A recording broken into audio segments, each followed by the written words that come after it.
Our next session is focused on Uber's new ad network, Uberoo. Isn't that great? Uberoo, Uberoo, OOH, Uber out of home. So Uberoo, I love the beat of that. And Larry Grella coming to us live from Portland, along with Rob Anders of Niio and Gary Spitzer of Uber. We'll talk about the power of ads and art everywhere. Doing some great work, not only advertising, branding, but great community service with young artists and artists everywhere. Noting a theme, video everywhere, art everywhere. Larry Greller of Uberoo, take it away. We'll take a look at that now.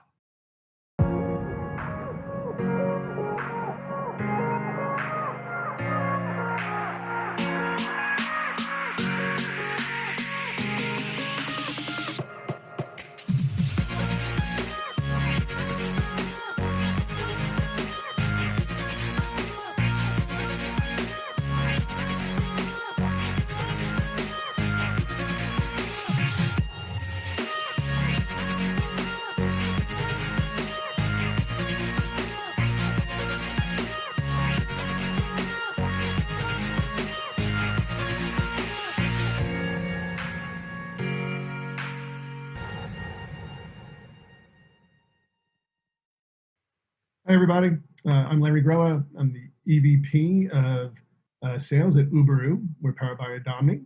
I'm here with Garrett Spitzer, who is the team lead for the Uber Topper division, and Rob Anders, the CEO from Niio. Gentlemen, thank you so much for joining me for this session. I'm going to kick things off with Uber and Garrett. Garrett, can you please tell us why Uber entered into the out-of-home marketplace? Sure. So we at Uber, we kind of witnessed the expansion of the rapid expansion of the digital out-of-home market. And we saw it as a great opportunity to enter the space. We also saw it as a great opportunity for drivers to earn some extra income on the platform. So Uber is already available in more than 10,000 cities across 69 countries on 6 continents. We have nearly 5 million active drivers globally and over 18 million Uber trips happen each day. So we really think that we can both grow this kind of program within the US and then really expand it internationally. That's a lot of scale. Just curious, can you give us an idea of how you might select drivers for this particular program and what markets you've actually launched here in the United States thus far? Yeah, so we will screen out the drivers who drive the most on the platform. So maybe the top 10 to 20% of drivers who are driving kind of 40, 30 hours a week. So really kind of accumulating a lot of hours on the platform. So right now we're live in Atlanta, Phoenix, and Dallas. So we have 1,000 car tops deployed in these 3 markets. We have plans to expand in both kind of Chicago and Los Angeles for Q4. For 2021, we're hoping to expand to as many as 20 additional cities. And we also have a huge interest in kind of expanding internationally. So we've had a lot of demand come in across the world for us to kind of expand in cities like London, Sydney. So we're really excited to kind of start expanding internationally as well. That's fantastic. One of the things that I've always espoused when I talk about our collaboration is that brand safety and brand affiliation is a big component as to how we've gone to market. We've assessed things. And when you were talking about getting to the top 10 or top 20% of the drivers in these particular markets, one of the things that I've always espoused is when you have a brand, whether it's a tier 1 CPG brand or a local brand that's providing a service, you want that affinity or that affiliation with that driving experience to be a very positive one. So when you're talking about having, again, the top 10% of the professional driver fleet in a given marketplace, that assurance is a given, and that you'll have a late model vehicle with a driver that's got a 4.5, 5-star rating across the board. That it'll be a pleasant experience both cerebrally and viscerally. Is that a fair, safe assumption to make? Definitely, yeah. And yeah, I think we take a lot of pride out of kind of being able to choose that top 10% of drivers and immediately know through our data which are the best drivers to really target for this offer. So I think it's very apt to say that. Fantastic. Fantastic.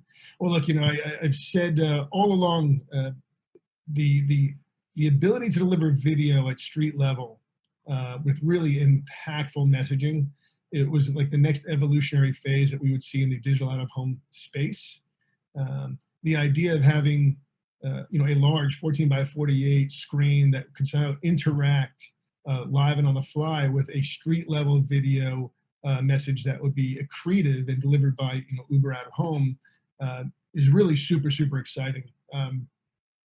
One of the things that I think is really important in this entire dialogue is getting someone's attention, standing out from the crowd, as it were, and quite frankly, also guarding against banner blindness. Right? One of the things that we found, historically, is having the same message repeated over and over again. You drive down that street or see a topper, and you might say, "Oh, I've seen that ad 10 times over." I start to ignore it. One of the things that we're really cognizant of is obviously the dynamic video presentations that we were delivering through the Uber toppers.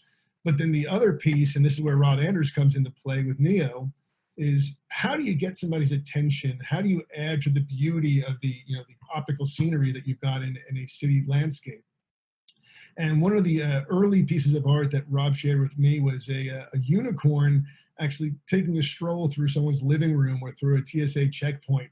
And I got to tell you, if I was in a vehicle and I looked over to my left and I saw an Uber topper with a unicorn cruising through the TSA, I might shake the person to my right and say, "Look at that over there." So, Rob, please tell us a little bit about Niio, how you're thinking about changing the digital out-of-home landscape with the partnership with Uber. Okay, well, thanks for having us here. So, to introduce Niio very briefly, Niio is an art and technology company. And we're very fortunate because on the one side, we're backed by some of the big venture capitalists who look at us as kind of the next Spotify or Netflix or iTunes with regards to bringing a new content experience to the masses in an innovative way using technology. And at the same time, we're supported by some of the most influential people in the art world, the president of the Guggenheim and so forth. And one of the big challenges, even before COVID, was how do you bridge between the traditional art world and bring art to the broadest possible audience to really inspire people everywhere. And I think, in fact, now more than ever during COVID times, the levels of stress and anxiety around, people more than ever need that opportunity to just stop for a moment in their day-to-day lives, maybe reflect, start a conversation, put on the person next to them and say, "Look at that, and what does that make me think about?" And I think that, generally, if we take a step back, and companies like Uber have been at the forefront of bringing tech into the world, we're living in this digital world where we don't always know what's real and what's not. Wherever we go in the real world, we used to be able to be in the real world, and now we've got information and advertising. The internet was meant to bring us together, often alienates us. And I think there's a need more than ever to have a complement to all of that through bringing meaningful, positive digital experiences to people.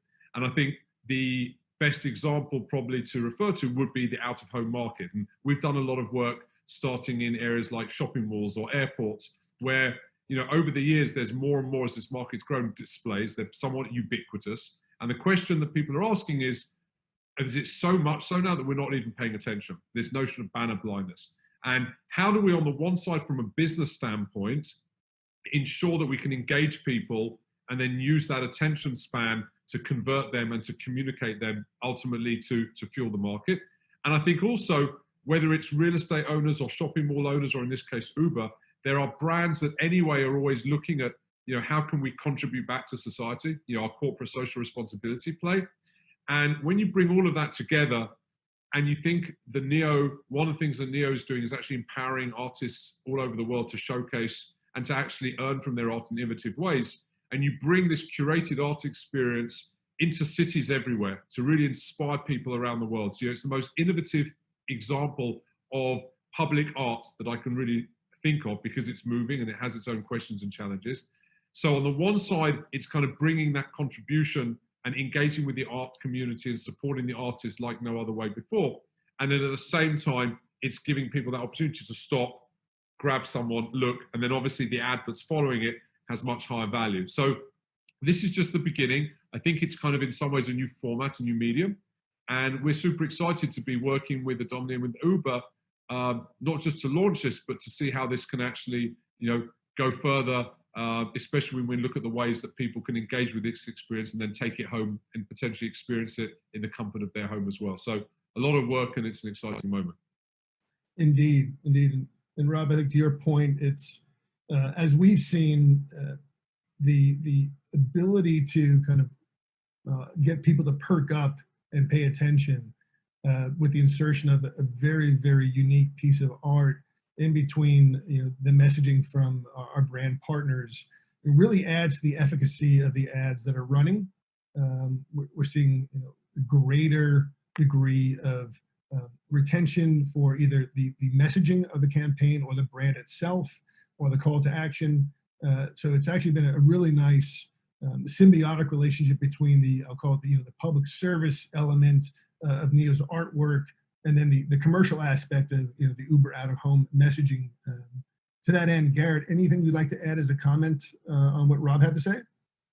Yeah, I would love to echo a lot of his comments. I really love kind of as a company, Uber loves to support the arts, and what better way to have it distributed across all of our vehicles across the platform. And I think it's also great to really give drivers something that they can be proud about displaying, and their kid might see or their spouse might see kind of a cool piece of artwork shown on their car, and that can really be a source of pride for that driver. So many reasons that we're really excited for this partnership. Excellent, excellent. Well, in summation, our partnership with Uber and Uber as a business entity is very, very exciting to all three of us here as partners. One of the things that we like to stress in closing is it's meant to be a very, very easy to use platform to book, to upload creative, to execute, and then get measured feedback. We actually are partnering with firms to do attribution studies and lift studies, activation studies, all of which, there's the element of awe and the shiny object, which is this new medium. But of course, as many marketers know, if you cannot measure it, you cannot look at results. Nice to have is one thing, but must have is another. And we'd like to present a solution here that is a must have in your marketing and media mix. So please, by all means, follow myself at lgrella@uberoo.com. Look forward to collaborating with any and all of you that are interested in the Uberoo offering, and looking forward to a really exciting 2021 as we expand throughout the U.S. And as Garrett mentioned, Chicago and LA look to be next on the horizon, with many more to come. So with that, I'll say thank you so much for your time. Garrett, thank you so much. Rob, thank you so much. Very, very exciting stuff, and look forward to continued collaboration. Great, thank you. Let's do it. Thanks. Cheers. Larry Grella, great job, Larry. That was terrific. Ads and art, good stuff. Adami keeps on innovating. And did you see that great background? Luba Giglia from Adami created that. And Luba is actually not only a great marketing person, but she is also on our We Do Board of Advisors. That's the Women Empowerment and Digital Out of Home Board of Advisors. Luba, thank you. Larry, great job. And Jonathan, Jonathan Godai, thank you. Always terrific. Look, that was really important. Thanks for their innovating in the digital out of home space. Thanks for the art, and thanks for the memories. Ads and art.